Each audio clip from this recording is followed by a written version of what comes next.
not actually taken you directly to the quarantine center. You tahu kan? Because quarantine center that's almost full. Even what happened to my student ni part-timers, ada haji dah pun. So basically, dia dengan anak dia 3 tahun, basically positif COVID-19. So masih berada di rumah quarantine sendiri-sendiri. Could you imagine that? So kalau those actually yang affected by COVID-19 nowadays, the hospital not immediately taken them to the quarantine center sebab quarantine center pun dah penuh. Okay, please take care of yourself. So be careful whenever or wherever that you go nanti. You keluar ke apa dan sebagainya, please be careful. Okay, so saya boleh start So untuk hari ni, my main agenda, there will be 2 things, but the main important thing that I'm going to share with you is the structure of your report. So as I mentioned before, so this is basically the structure of business proposal guide. Saya dah upload dalam e-learning. So apa yang you kena buat, basically you need to prepare. Previously, basically this is part of the business plan. Okay. However, okay, this is actually we trying to what we call it, prepare what we call as a business proposal, as if that if you want to pitch to the investors, you are going to bring this document. Okay. So you just follow the section. Dia boleh, tapi ini bukan slide lah, the document. Okay, so basically this is basically the guide lah. Okay, if you look here, dia tak perlu panjang pun.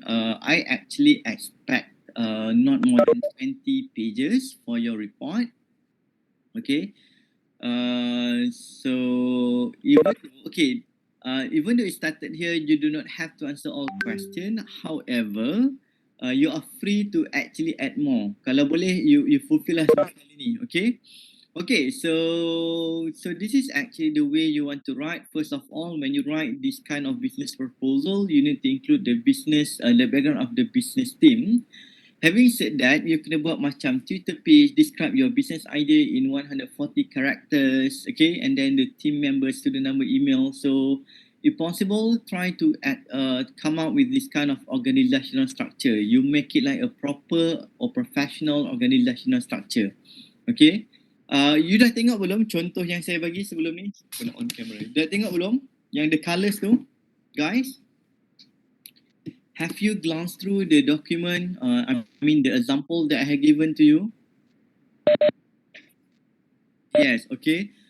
More or less, the quality should be like that. More or less. Okay. But definitely, I expect for this cohort, that means this is the 3rd cohort. Sebenarnya itu cohort yang pertama saya buat, saya tukar lah because previously, student need to prepare a business plan. So for me, during that time, even when I started actually teaching this subject after my PhD lah. So basically, masa tu banyak buat assignment lah. Basically, you buat assignment, and then for me, when it comes to technology entrepreneurship, you need to develop something. Rather than you making the assignment. I mean, this is assignment, but the assignment like desktop for this one is not really a desktop based assignment, but it's a project based assignment whereby you have a project and you need to prepare a very, orang kata kita try to simulate if you want to prepare a business proposal. So this is how it works lah. So I believe that for this cohort you can do it better. Okay, so background of the business team, this has been discussed, and then team strength. Okay, most probably you're going to show to what extent that your team basically capable to run the business. Cuma kalau dekat sini memanglah you actually coming from similar team. So but in real business punya environment, most probably dia akan cakap team dia one from accounting, another one from technical, another one from management, for example. So they're going to highlight that. But however, this is where you can stimulate, you can simulate, you can actually replicate that kind of scenario whereby you put yourself as CEO. So what basically the expertise or knowledge that you have and try to put it here. Okay. And then the third aspect that you're going to highlight in the report, basically customers. So who is your customers? Okay, what basically the problem experienced by them. So you should be able to identify your real customers. For example, you are doing or developing this app. So who going to use that? So you need to be specific, okay? So not everyone going to use your app. There should be someone who really want to download using it and maybe they are willing to pay for it, okay? So you need to identify that. And then the solution. So solution and validation experiment would be actually interrelated. That means if you look number 3, number 4, and number 5, so based on the problem experienced by the customers, you're trying to come up with a solution for them. So this is where your mobile apps come into picture. And then when we try to visualize your solution, that means how it works. Okay, so how basically the solution that you develop could be operated by the customers and eventually solve their problems. Okay, and definitely we also want to, this is part of the market validation as I mentioned before. Okay, you conduct not only the market survey before you conduct the apps, but also how you're going to validate the feasibility of your apps, okay? And then the market, that means after number 4 has been validated, so you actually going to look in terms of the market, how big is the problem, how big is the market you are targeting, is the market growing and at what rate, okay? For example, macam apps ni contohnya lah, saya macam baru terfikir because recently I'm very concerned in terms of my what we call it, my wellness, my health, for example. Okay. So siapa yang tak pernah jumpa saya dulu, basically I actually overweight dulu, not dulu. Kalau bulan 9, bulan 10, because I started to siapa sini Faiz ada kat sini tak? Hello Faiz. Ada. Saya nak Faiz nampak lah saya punya perubahan, yang lain tak nampak, tak kenal saya dulu. Okay, so basically saya nak share dengan you all, okay, my experience. This is actually you still young, tapi saya dah tua. I'm actually moving towards 40s. Okay, dalam 2 or 3 years saya akan jadi 40 tahun. So basically, saya nak share dengan awak masa bulan 9, bulan 10 lah to be exact, I started my losing weight punya journey. Okay, during that time my weight is about 70 to 71, almost 71 my weight. Okay, and then saya macam nak kurus tapi saya tak nak kurus during that time sebab I actually very fond into food. Saya memang suka makan. Okay, kalau siapa yang follow saya punya Instagram ke social media sebelum ni, even I have a specific Instagram just for food. Okay, beside my personal Instagram, saya ada satu Instagram mainly for food. Saya tak cerita lah apa benda Instagram tu. Memang saya buat untuk food je, adalah satu. Setiap kali makan saya akan review because I love food very much. So that's actually my weakness, okay, my interest, my hobbies. Okay, and up to the level, and then it happened to be mid of October. It happened to be macam one of my friend want to get married lah. So basically dia berseluruh lah, dia kata kau kuruskan lah badan, basically kalau kau jadi pengapit nanti buat kelamin roboh for example. Okay, so basically during that time it's a wake up call, not wake up call lah, dia cakap tak apalah, try to reduce your weight. And then mid October I started reduce weight, tapi masa tu one of the thing yang saya buat yang bantu saya adalah that's why I'm started to use technology. This is how I'm sharing with you lah. So the first thing that I bought, saya daripada impian sebenarnya. Saya beli I actually have Mi Band. Okay, Mi Band 3. Saya beli orang bagi saya daripada bulan 7 ke bulan 8 in the hope that I actually reduce weight in the hope. Okay, tapi saya tak pakai. And then bulan 10 I actually started to not seriously lah, but started to use this kind of started to have this kind of awareness, and I'm using this kind of mobile apps, not mobile app, I'm using this kind of Mi Band. And then from that saya baca few documents, and then they stated that the document basically said that for you to maintain your wellness or health, so make sure that every day you basically make about 8,000 steps. You tahu, 8,000 langkah. That means this is something that you guys actually should do it. Okay, so from that saya pun menggunakan this kind of Mi Band 3. Mi Band 3 ni lama punya. Sebenarnya kalau you beli sekarang murah je, dalam 40-50 ringgit dapat. Okay, and then from there I start to maintain mid of Oktober baru je lagi. Masa tu baru nak start kelas kot. Yes, kita baru nak start semester. And then 8,000 langkah saya maintain sampai ke hari ini, which is today mark about 97 days. Saya maintain 8,000 langkah setiap hari. So for me to actually do 8,000 langkah, saya nak cerita sebenarnya kalau you actually kerja office macam saya, macam sekarang ni duduk, mengajar, buat kerja, menaip, buat paper, check paper student dan sebagainya, kita actually do not make any a lot of move. Tak banyak langkah pun. Basically saya tengok kalau saya balik daripada office pukul 5, langkah saya hanya dalam 2,000 ke 3,000 maximum. Okay, that's actually maximum 2,000 ke 3,000. So from there what we call it, I started to go to the gym. Masa itulah because saya kata kalau saya tak pergi gym, saya tak during that time saya tak start jogging lagi lah, which is my stamina very bad during that time. Okay, so saya hanya bergantung kepada saya punya Mi Band. Okay, saya punya murah je. Okay, so basically saya pastikan okay tak apalah. I try to push 8,000, but to get 8,000 I need to do more exercises. That's the reason why I started to go to the gym.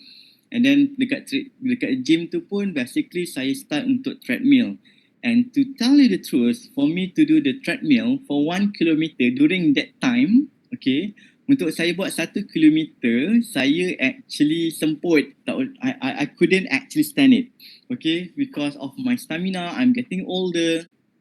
Okay, and then it's about for 3 weeks, I basically cuba maintain. And then during that time, saya belajar pasal jantung, heart rate. Which is, for example, you still young everyone because you still actually in the early of 20s. So you punya jantung sebenarnya sangat bagus untuk buat exercise, which is you punya maximum heart rate dalam 160 something. Okay, berapa umur you all sekarang? Umur you all berapa? 20 berapa? 22. 22. Okay, so that means you punya heart rate boleh mencecah 165 ke 168 lah, 165 kalau punya heart rate untuk you buat activities. For my, basically saya punya heart rate, saya kena jaga heart rate saya tak boleh lebih daripada 185, lebih kurang gitulah. Okay, so siapa yang baru 20, that means you punya heart rate tu you boleh actually challenge yourself, you boleh lari lagi laju. Okay, so because saya baca, saya kata alamak, saya kena tukar Mi Band 5. Okay, dalam 2-3 minggu saya pakai Mi Band 3 sebab Mi Band 3 dia tak ada heart rate. So saya change to Mi Band 5. It happened to be saya beli pada 11 semasa promotion Shopee. Okay, so 11 of 11 saya beli Mi Band 5, and from that I started to look in terms of my heart rate. This is actually with this kind of technology assistant lah. Okay, and then daripada situ saya start guna app, saya start beli penimbang. I'm using Mi Scale, is Xiaomi. Okay, Mi Scale, yes, plus intensity, correct. Okay, and then dari situlah saya actually progress, and I believe that sekarang ni memang saya baru start minggu ni, to tell you the truth, using the apps to count the calorie, because saya tak pernah count calorie bila saya makan. Okay, I'm not actually, to tell you the truth, saya tak diet. Okay, so all this while what I did to reduce my weight, and today saya dah turun 13 kilo. Untuk hari ni saya dah turun 13 kilo since 3 months ago. Okay, so everything basically through the app. Bukan apa, saya nak cerita kat awak. Ada satu artikel I'm going to share with you about this kind of people started to use this kind of technology to concern about their health. Even if you look in terms of Apple Watch, they started to actually focusing on heart rate, wellness dan sebagainya. Nak cerita pasal the market je. So I just want to share with you, this is actually how it works totally for me. Sekarang ni saya start menggunakan apps, and then from using this kind of apps, kenapa tukar Mi Band 5? Oh, kenapa tukar Mi Band 5? Sebab Mi Band 5 ada heart rate.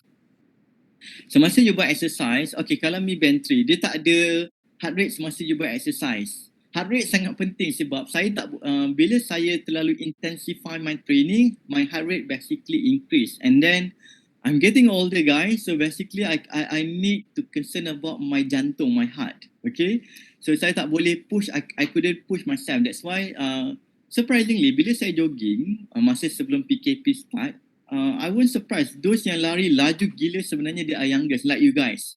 Memang larian diorang laju. Okay, and then it's happened to be very ironic. Saya nak cerita dengan awak lah, saya start jogging sebenarnya during that time saya tak berani nak jogging outdoor, which is I just use treadmill. Even treadmill pun santai-santai. Okay, but 1st of December is very ironic things happen to me. My close friend, which is my close friend lah, meninggal. Okay, dia meninggal 1 Disember. Memang saya rapat dengan dia because kita daripada sekolah rendah kawan sampai kita, kawan saya daripada sekolah rendah sampai ke UTM sebab dia pun kerja UTM, and then masuk asrama, and then even though I went to the boarding school, dia pun pergi asrama penuh during that time daripada form 1, but we actually quite close. Tak pernah pun, maksudnya setiap cuti semester kita akan jumpa, setiap cuti sekolah kita akan jumpa. You got it. And that's bagi saya lah, kawan yang saya ada yang saya rapat sampai ke hari ini daripada sekolah rendah satu kelas sampai universiti, kerja cari rezeki sesama dekat UTM, meninggal. It's a bit devastated for me. At my age dia meninggal because of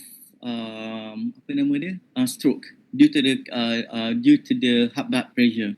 Even bulan 10 saya ingat lagi, bulan 10 the first week sebelum saya intensify, saya pergi gym tu, saya start pergi gym mid of October. A week before I started my half journey ni, basically saya memang jumpa dia. We went for lunch together at UTM Brikiamo. Okay, kita pergi situ and then we discuss. Dia cakap lah, which is dia ada darah tinggi, and then sometimes dia ambil ubat, sometimes tak ambil ubat. You got it. And then during that time saya cakap, kita dah kena jaga kesihatan. This is very ironic lah, saya bincang dengan dia during that day. And then it happened to be 1st December he passed away. And then of course lah, saya pergi ke kubur dia. Okay, semasa lepas daripada funeral punya proses tu, daripada pengemubian dia, so it happened to be saya jumpa dengan satu group, bukan dua orang lah. Dua orang tu tiba-tiba dia cakap, nak pergi mana lepas ni? Okay, dia staff UTM juga. Saya kata saya nak pergi gym. Kita nak join diorang tak malam tu? 1st December malam tu kita nak join diorang tak? Which is they invited me to run outdoor. Okay, run. And then saya tak pernah run selain daripada treadmill yang 3 km. And during that night, 1st of December, saya join diorang run, and the first run yang saya join outdoor terus buat 10 km. Saya terkejut. And then it's okay. So that's actually my first attempt. And then the run 10 km dan saya paling last sebab dia ada lebih kurang not more than 15 people that running together, but ada jarak-jarak sebagai SOP, lepaskan 5 orang sebagainya. But it happened to be saya yang paling last sampai during on that particular night because I'm quite slow. Okay, so but that's actually started the beginning of me concerned about my orang kata exercise, but still because I'm getting older, sebab tu saya kena jaga jantung dan sebagainya. Dan starting this week, saya start actually gunakan apps untuk start count kalori. Yang ni saya perasan yang mana market dia besar. Saya nak cerita kat sini, market dia besar. Saya terfikir sebab kalori ni dah, kalau you perasan, orang Malaysia dah start actually concerned about health. Masa zaman saya belajar dulu, which is back in the early of 2000, memang tak ada event macam running, tak ada pun marathon, tak ada. There's not such thing. Even kalau ada pun program merentas desa during that time. Sekarang ni, kalau kita masih di campus lah, you pun perasan setiap minggu, setiap 2-3 minggu kat UTM tu dulu-dulu, sebelum PKP, you perasan tak banyak aktiviti larian. Okay, that's actually to show to you that Malaysian currently, especially lah among the Malays, okay, among the Malays especially, dulu memang I nampak Chinese, they are more concerned about their health. For example, Malay tak kisah pun makan apa semua, roti canai dan sebagainya. But sekarang ni saya dah perasan memang Chinese and India dia dah jaga, from Malaysian punya society punya perspektif, Malay yang paling malas buat exercise. Okay, tapi sekarang saya perasan especially among Malays lah, at the urban area particularly, they start to concern about the kind of health concern. Okay, so nak jadikan cerita, contohnya bila saya buat calorie app ni, calorie counting ni, saya baru perasan sekarang dah habis semua pun, yes, correct, semua dah actually go into this kind of thing. And then you happen, it happen to be masa 1st of January, saya cerita kat awak 1st January, ada date yang saya ingat. 1st of January, saya start actually jogging pagi, bukan start lah, baru 3 kali pun. Which is, masa saya jogging pagi, kawan saya ajak jogging pukul 6.30. Saya tak pernah jogging pukul 6.30 pagi, my goodness.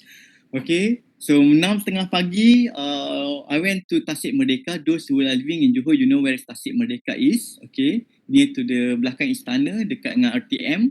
So 6:30 pagi saya sampai dekat Tasik Merdeka. Up to my surprise, dah ada ramai orang dekat sana. Especially masa tu saya nampak ramai Chinese uncle and auntie lah. Ramai yang Chinese, dah ramai yang orang-orang tua dah ada kat sana dan dah start jogging. And then this totally what we call it, impressed me a lot, because even though they're actually getting older, but they're still concerned in terms of their health. Okay, so but apa yang nak cerita market ni, contohnya saya baru perasan market calorie counting ni, kebanyakan yang kita pakai orang Malaysia ni, saya dah Google, saya dah browse, tak ada pun apps yang actually try to focus on Malaysian market.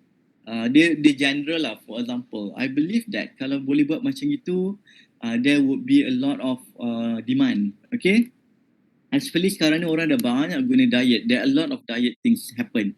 Okay, so sorry membebel, but I believe that nowadays technology totally help people to concern and take care of their health. Okay, so we go to this, the business model. How will the company makes money? So having said that, so you also need to, what we call it, expect, you also need to formulate to what extent that your current business is going to make money. For example, you are doing this kind of mobile apps. How are you making money? So are you going to charge the customers? If you're going to charge the customers who download or use your services, to what extent? Ada yang buat contohnya dia panggil sebagai freemium. Okay, that means it's actually free to everybody to use the apps, and then if you want to have premium features, barulah you bayar. Ini kita panggil freemium lah. Free at the first place and going to be charged if you want to use premium. Ada juga yang menggunakan trial. Contohnya trial and then you need to pay lah. Contohnya dia bagi you trial dalam masa sebulan and habis raya you start kena bayar. Ada juga begitu. Okay, so you need to understand to what extent yang macam gini, and then provide a revenue forecast. What you can do, I'm afraid I'm not pretty sure, but on the App Store, if you're using App Store, dia tak ada nyatakan jumlah download if I'm not mistaken. However, kalau you letak apa nama dia, kalau you anyone, saya tahu lah ramai guna. Okay, kalau you buka Android, if you're using Android, kan ada Play Store. Dekat Play Store tu boleh check tak berapa banyak download? Saya rasa boleh check. Boleh check sekarang tak? Contohnya, you try to actually benchmark your competitors and then see how many people downloads the apps provided by your competitors. Can you check that? Those who are using Android, can you go to your Play Store right now? Anissa, awak pakai apa? Atika? Tolong check. Saya ayolah. Shikin, boleh check? Anyone boleh check tak? Dekat you punya Play Store tu, Atika Hawanti. Okay, Play Store, App Store. It's okay, Atika. Okay, yang lain-lain. Ada yang pakai Android tak? Ke kelas cuma pakai iPhone? Saya ada. Okay, Anissa. Okay, Play Store, yeah. Please go to your Play Store, choose any kind of apps. I want to check whether, if I'm not mistaken, previously they showing the number of downloads of that particular apps. Is it still available? Yes, doktor. Ada. Okay. So kalau ada tu, that means ni one of the ways yang mana you boleh tunjuk, you boleh actually make some kind of prediction. Okay, that means based on the competitors app, how many downloads. So you try to replicate the numbers or at least make it more. Maksudnya bila you nak, contohnya lah, when you want to justify, okay, because when you want to do revenue forecast, you're going to say that for the apps, how many users going to download that. And from that number of users, you need to expect how many percentage of the users who downloaded your apps going to subscribe to the premium services. You got it? Okay, this is how you actually expect revenue forecast. And one of the thing, maybe ada juga apps yang totally give the usage for free. However, they're going to put a lot of advertisement. Perasan kan kalau you actually buat apps yang free ni, dia akan banyak advertisement. So this is actually one of the ways how the mobile apps companies making a business. You boleh juga buat macam gitulah. Okay, and then go to market strategy.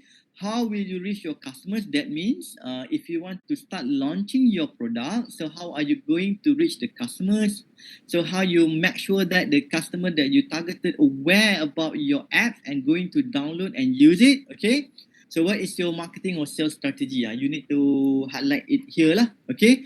And then one of the main aspect is competition. Who is your current competitors? Who are the dominant players in your market and what are they offering?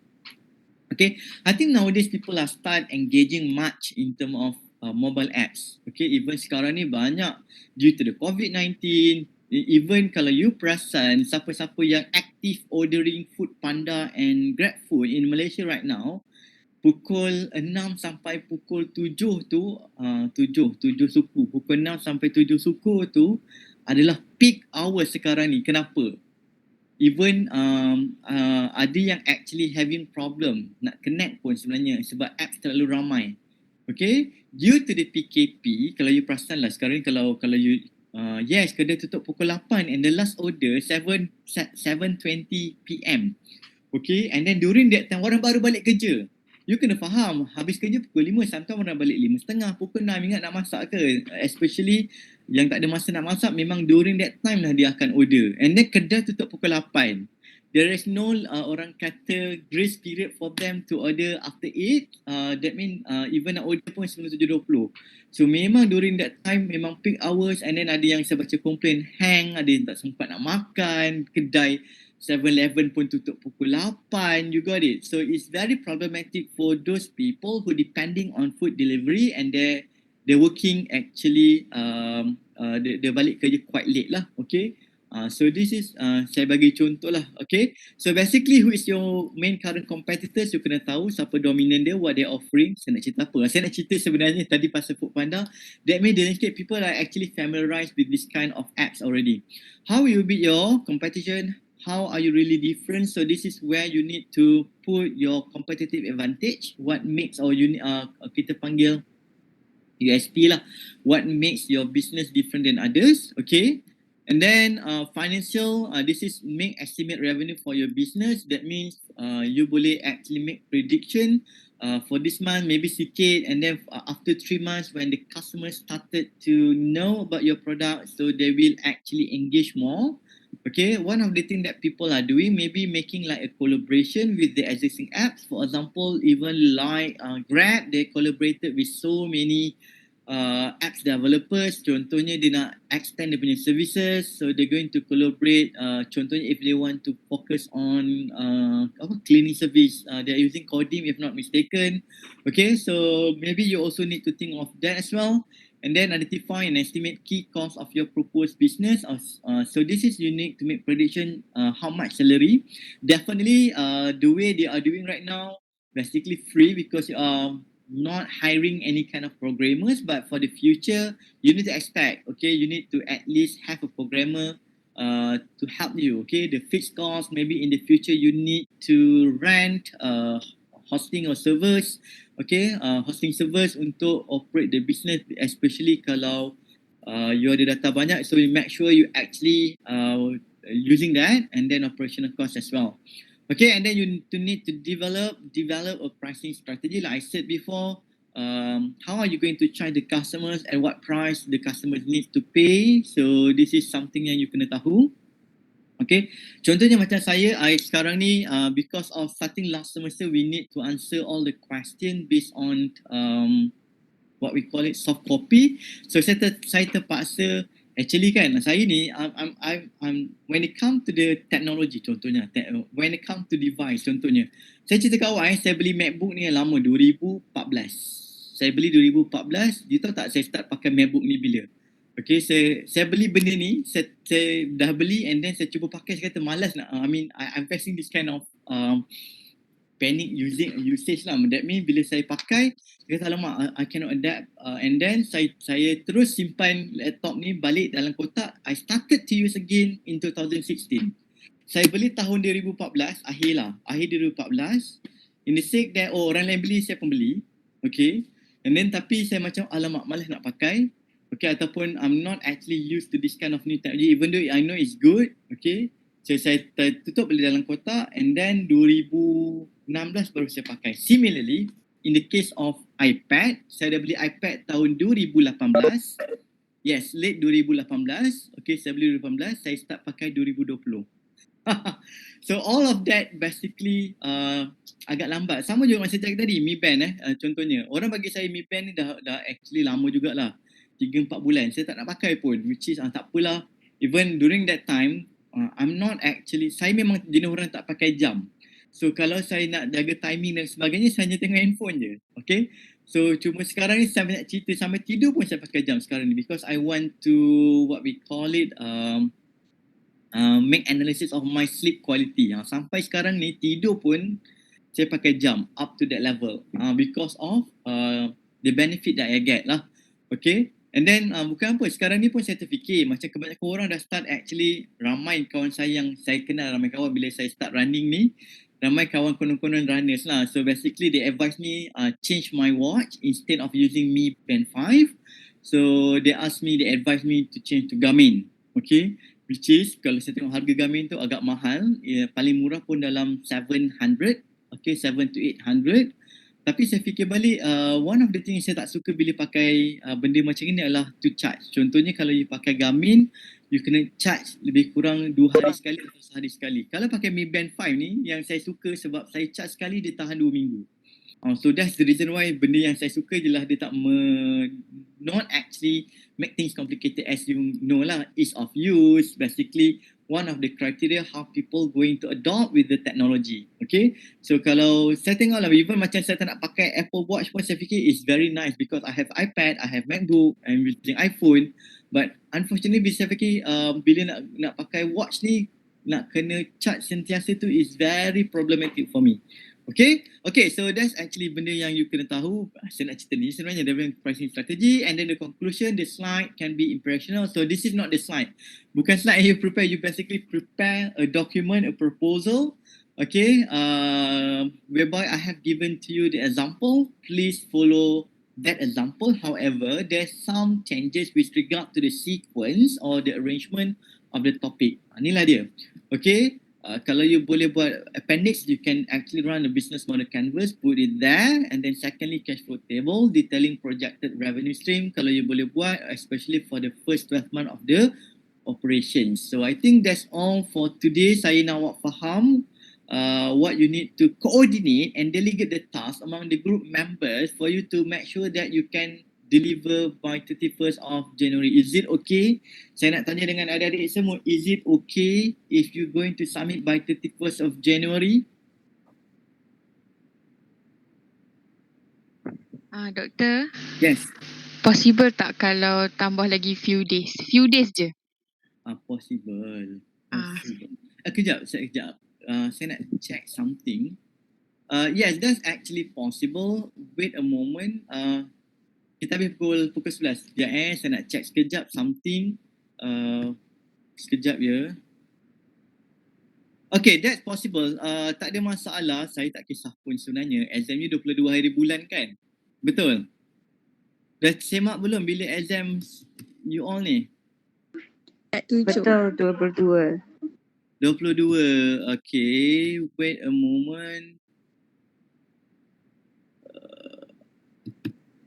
Saya nak check something.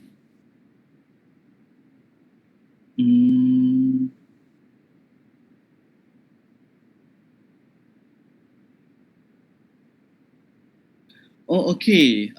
There's something yang ada lagi satu yang kena buat. I'm so sorry.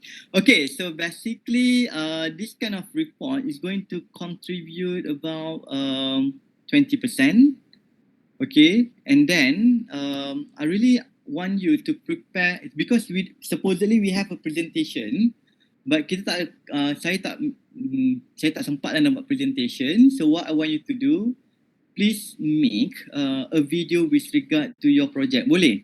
The video should actually not more than 4 minutes. Okay, explaining about you can use BMC, but not necessarily explain one by one, but focusing on the product, the solution, the market, and how basically your app's going to solve the customer problem.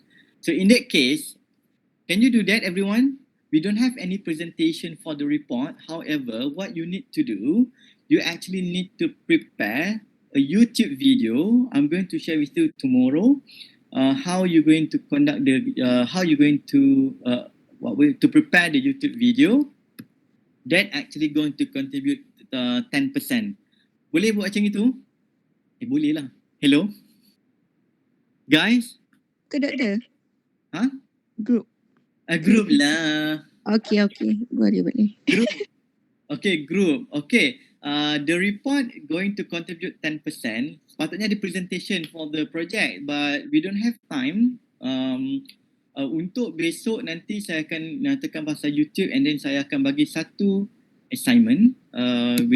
Saya akan bagi satu assignment.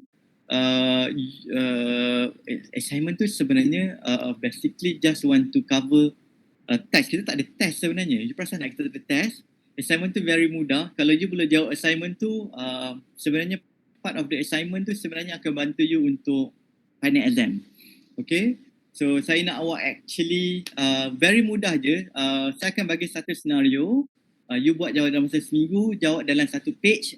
So that satu page tu saya dah kira macam test lah. Boleh? Okay?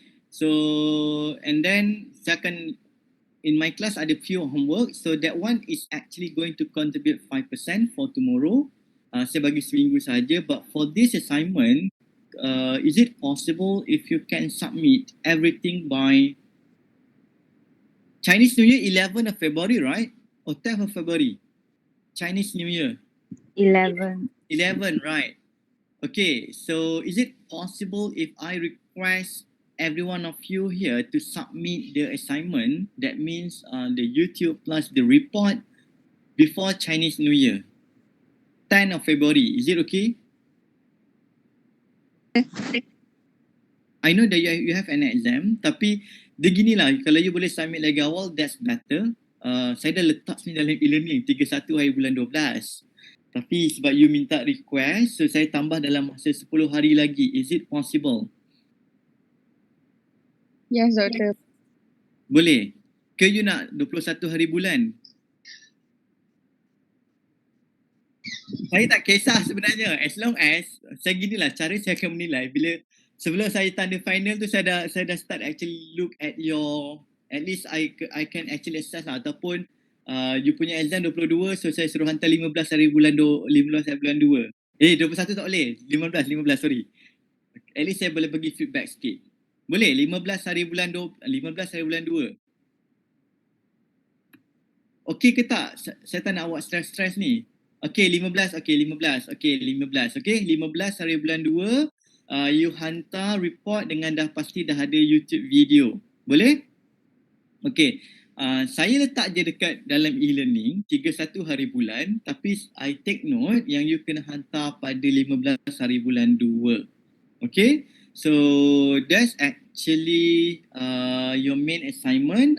Cuma besok nanti saya akan terangkan pasal YouTube video plus saya akan bagi satu mini assignment as if that you have take home test. You're going to submit within a week, but satu minggu tu lama sebenarnya. Just satu page sahaja. It's going to be a very direct, but you need to think and relate with the case nanti. Okay, I think that's all for today, everyone. So for those who have scanned the attendance, you may leave the session now. Thank you very much.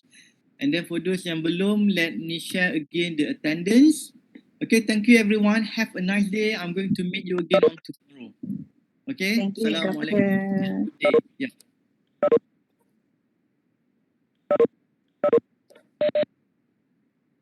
Yep, no worries.